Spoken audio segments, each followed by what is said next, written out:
Hello everybody, and welcome back to my channel. I just wanted to start out by saying that this video is going to be a little bit different. First of all, it's just me talking to a camera, which is strange in itself. Yeah, Hannah's at work, so it's just, like I said, it's just going to be me talking, and this video is about the master plan. What I mean by that is, where do I see our future going, Hannah and I's future going? So, yeah, without further ado, let's get started. Got a lot to say, so I'm just gonna read off of a script that I wrote. This first time I've ever done anything like that. So, yeah. So I'm just gonna preface this by saying, I like my job. I get to deal with data, solve problems, engage my mind, but it's not really fulfilling me on a deeper level. So Hannah and I, we're not starving. I make a living wage, and it feels good to be able to do that, but there's still something missing from that. And I want to be a farmer. It's out there. So there's a lot of steps that have led me to wanting that. But that's my end goal here. And that's kind of what the next however many minutes are going to be about. So in college, I majored in environmental studies, which included a lot about climate change, agriculture, soils, sustainability, energy efficiency, and other green topics. We went on field trips and did research projects to organic farms and remnant prairies and conservation districts, and I helped replant wetlands and forests and developed a plan to return prairie to Northern Illinois University's campus, which is where I went to school. But that never happens and probably never will, because Illinois suffers from some financial problems, and yeah, it'll probably never happen because it's not valued and there's no money for it. But in that research and studying and having experiences like that led me to start thinking about the way that I want to live and how I want to live in the future. What kind of life do I want to build for myself, Hannah, and our children eventually? And I recognize that pretty easily that conventional agriculture is sustainable at all. It's just not a good thing. So nowhere in nature, for example, nowhere in nature is there ever just a huge swath of land, hundreds of acres of land, containing a single organism such as corn or soybeans, as we have in my back home in Illinois. Like, there's no animals, there's no bugs because they kill everything with pesticides. It's just corn. That's so unnatural. And then when it comes to conventional animal production, animal welfare is horrid. Animals are stripped of their natural traits. They're reduced to living in terrible conditions, and their inherent animalistic behaviors are not respected. So movies like Food Inc. and Cowspiracy pushed Hannah and I, and we became vegan for almost a year.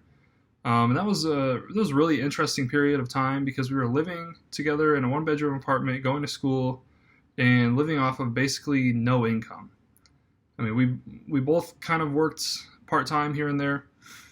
I worked at a manufacturing plant, and both Hannah and I worked at the convention center, where I was a parking attendant, and Hannah worked concessions. And we were actually able to live, a vegan lifestyle.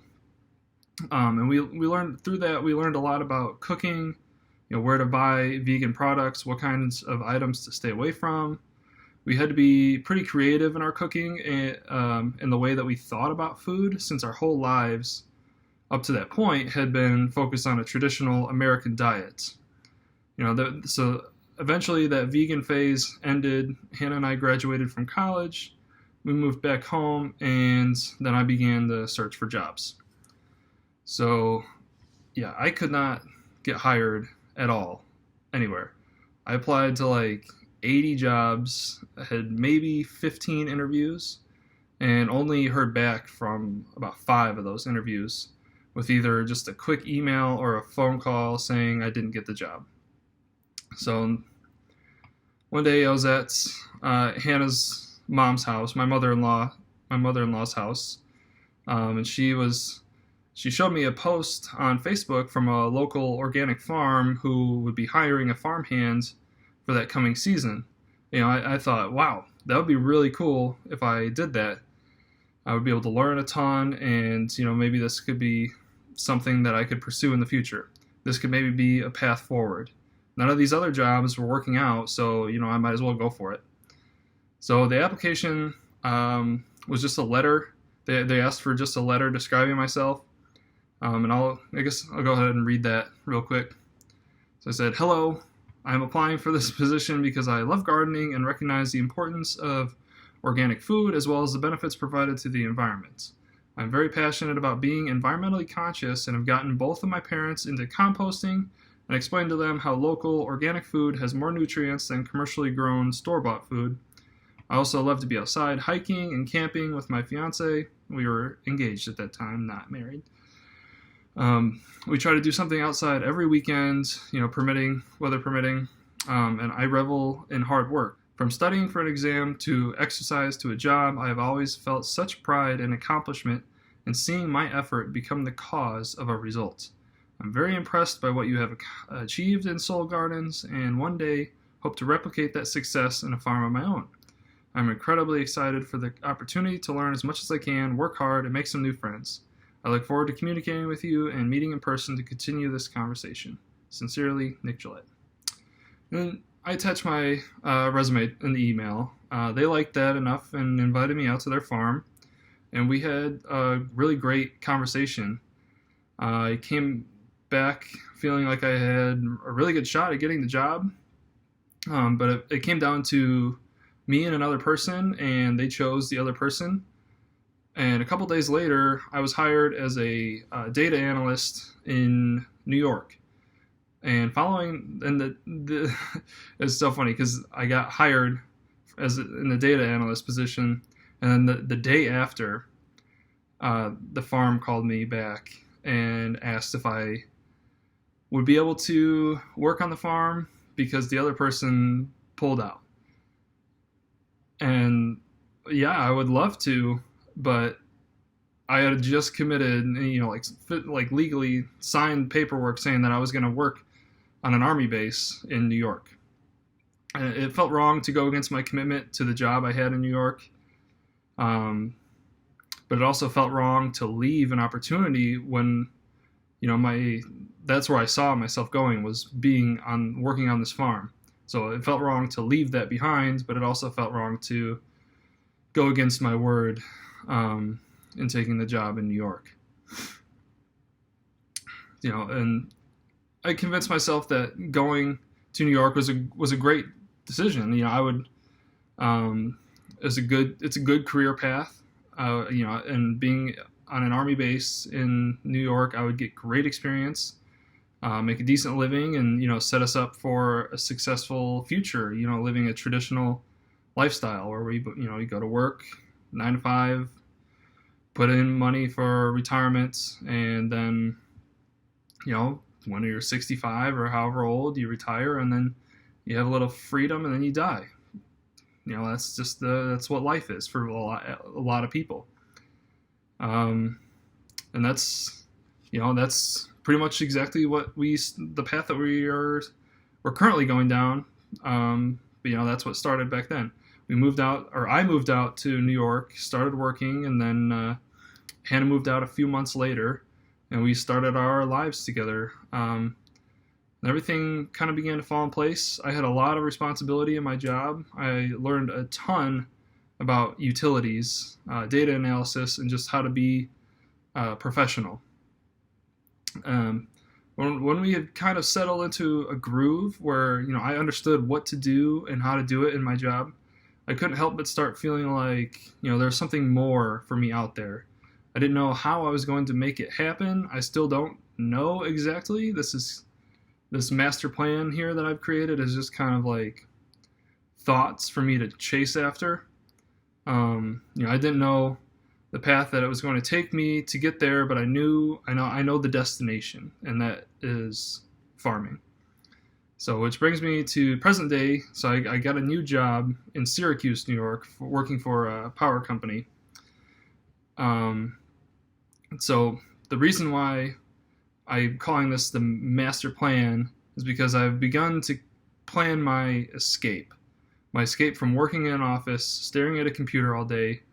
I am just not mentally or physically cut out for that work. And I don't think, honestly, humans are at all. Like, it's not natural for people to sit down and stare at a screen all day. Never has that happened in human history. We're not adapted to do that. So, yeah, mentally, the work that I do, it's stimulating enough. I have to solve lots of problems, communicate effectively, and complete tasks on time. But it's not stuff I truly care about. Like, yes, electrical distribution systems are extremely important and impact every single person every day. But that I think about that time that I'm spending could be spent solving problems for myself. How to more effectively manage the land or yield more beets or whatever. Physically, it's well known that sitting down, living a sedentary life will kill you. It's that simple. It shortens your lifespan in many ways. I want to live a long time. I love to be moving around, lifting things, using my hands, building things. That's what I've always enjoyed in any task that I've done in life, whether it be work or sports. At one point I worked in a workshop making cabinets, and that was a ton of fun. I built something every day, and my favorite job of all time was being a zipline tour guide at a water park. I rode a zipline and walked around a water park all day and was paid to do it. It was awesome. So now, present day, I'm confined to sitting in a chair at a cubicle in a building, the basement of a building, no less. I understand that there are different options out there, like Veridesks or like one of the balls that you can sit on to make your life easier as a person who sits down all day. But there's nothing that you can implement in an office setting that will replace the feeling of breathing fresh air and feeling the sun shining on your face. There's nothing that replaces that. So it kind of sounds like I'm complaining a lot about where my career choices have taken me. And that's partially true. Is this my ideal situation? No. But has my career allowed Hannah and I to live successfully on our own, get a new vehicle, and just not starve to death? Yeah, absolutely. And for that, I am extremely grateful. I am grateful that my parents taught me how to work so hard. I'm grateful for the opportunities that I have been given, and I'm grateful for making the most out of the opportunities that I have taken so far. But now, I feel like I need to create an opportunity for myself. In my current position at the power company, like I said, I make a living wage, and that is pretty much the only reason why I'm there. Because right now, we are a single income household with bills and student loans that need to be paid every month, and I make a solid, stable paycheck. So why should I give that up? It makes no sense to any rational person why I would give that up. The answer is because I don't want to wait my entire life, spend the youth of my life sitting down, staring at a computer screen, too afraid to chase my dreams. As I said, I've begun to plan my escape. So what does that mean? What does that look like? Well, right now, it's a lot of planning, learning, and just dreaming. So on a more realistic level, how does one get into the farming business? I wondered. Originally back in my college days, I thought you needed huge plots of land, giant machines, and big buildings to house those machines, store your crops, and house your animals. Because that's all that I saw back home. There's giant grain bins and thousands and thousands of acres and of just monocrop corn or soybeans and tons of chemicals and stuff like that. So that's really the only thing that I had in my head about what farming is. But when you think about how you get into that, that's a ton of money. Land is expensive. So in a conventional agriculture system, to start farming costs anywhere between $100,000 to $1 million. And I already have debts, and I'm really not looking to add more to the pile. So how then could I do this differently? Well, start small. That's a good option, but could still be costly and maybe not as efficient as I would like to be. So in my mind, I originally planned on only growing vegetables, but to grow really good vegetables, you need really good soil. And most land that has really, really good soil is extremely expensive. So that kind of put a damper, on my enthusiasm. I was wondering, maybe this wouldn't work out. Maybe I should just suffer through the next 40 years until I can retire and do what I want with the money that I have saved up. But if you know anything about me, if you are a friend of mine or a family member, you know that I can be pretty stubborn when I have my mind set on something. So, once I commit, it's hard for me to uncommit, as documented by me taking a job in New York when I could have said no and took the job on the farm. But I had already committed and I had to see it through. So I couldn't just let the idea of farming go, especially when faced with my other choice being desk work for the rest of my life. So then I went back to thinking and dreaming, and one day at work, I was listening to a Joe Rogan podcast, and he was talking with a man named Joel Salatin, and that was like the catalyst for everything to come. And that started the growth in my mind on how I could actually make it work using the principles that Joel has created and uses. And so if you don't know who Joel Salatin is, this is kind of like a Cliff Notes version. He's a farmer, a teacher, and author.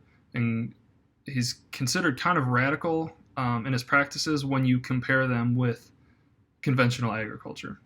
So Joel is considered radical because he raises animals in the roles that they play in nature.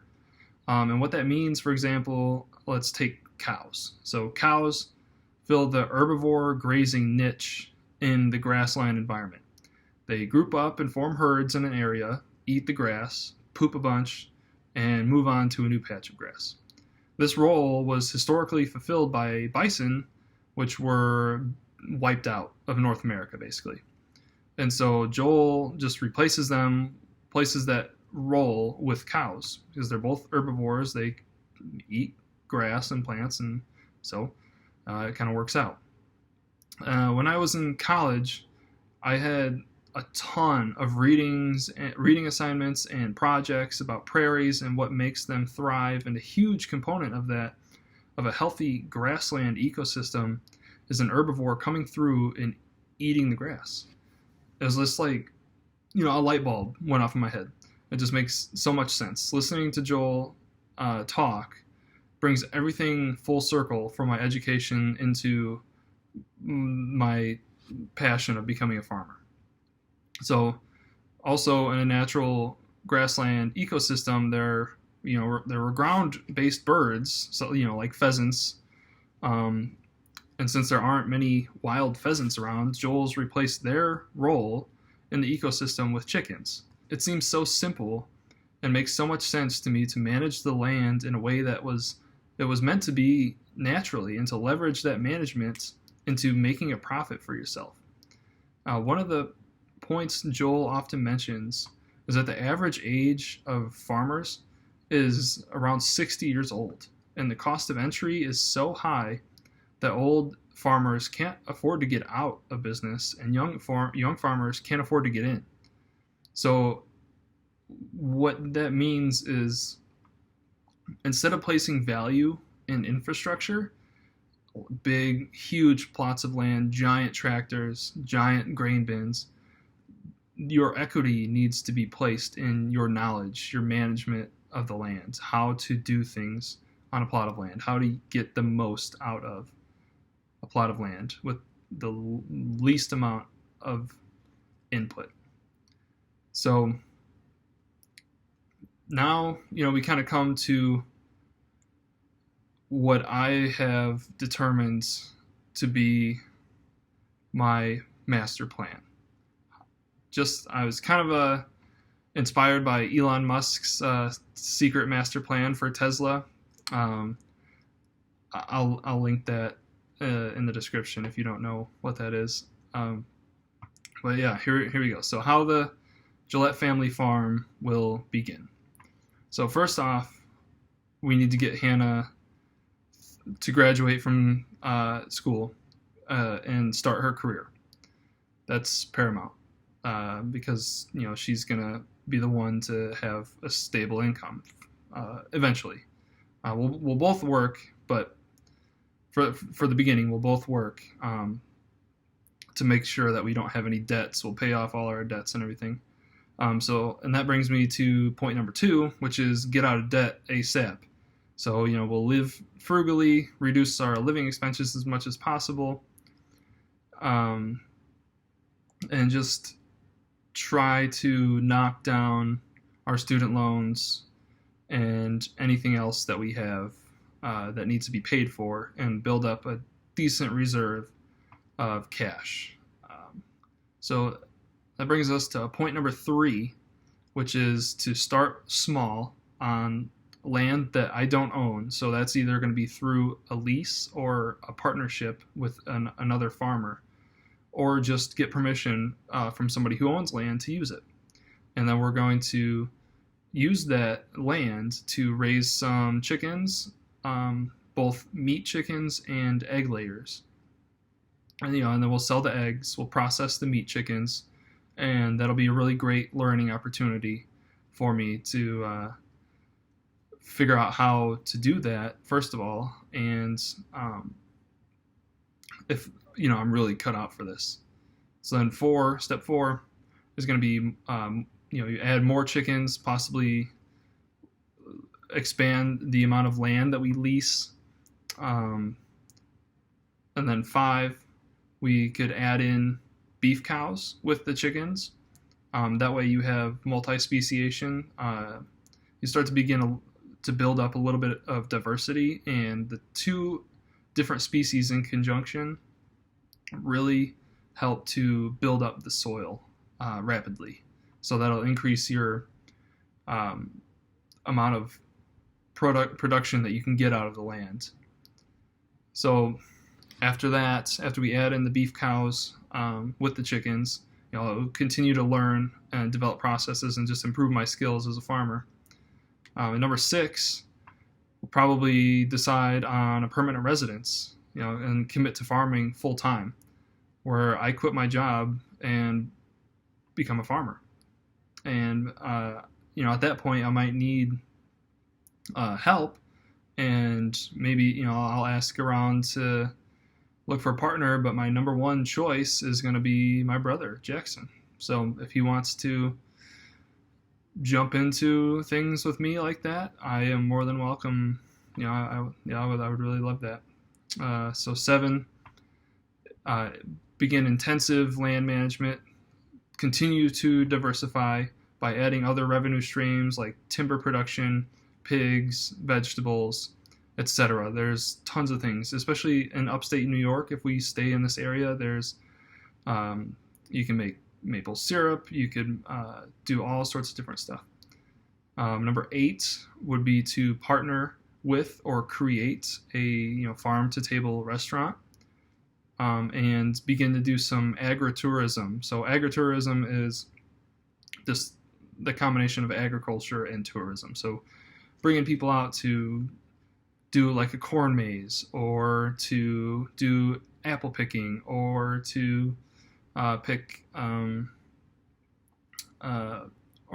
to have like a you pick berries, or pony rides, or a petting zoo, anything like that. Kids love little animals, and parents will bring them out there and pay for them to be able to feed the animals or take pictures or whatever.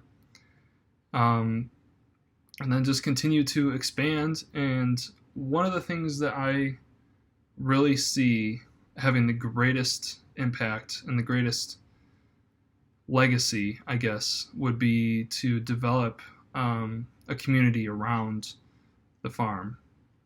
I think that could have the longest lasting impact besides our healing of the land through our intensive management.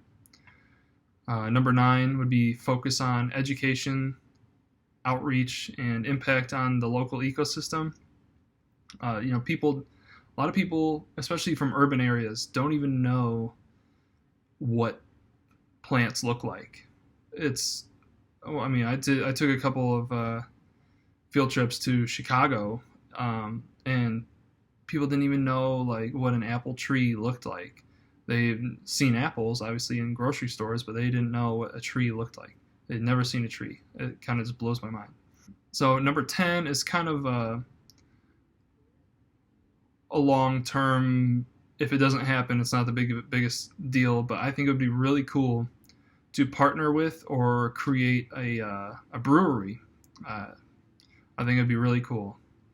And then number 11, the end goal is to live long and prosper and pass the farm down to children. So yeah, that's the secret master plan. I will put everything in the description that's relevant, like the points and everything. But that's it. It feels good, but feels weird to put these thoughts out into the world. It's been mostly just me thinking about it, and now I'm throwing it out there for everybody to see. So thank you for watching, if you made it to the end, and I'll see you next time.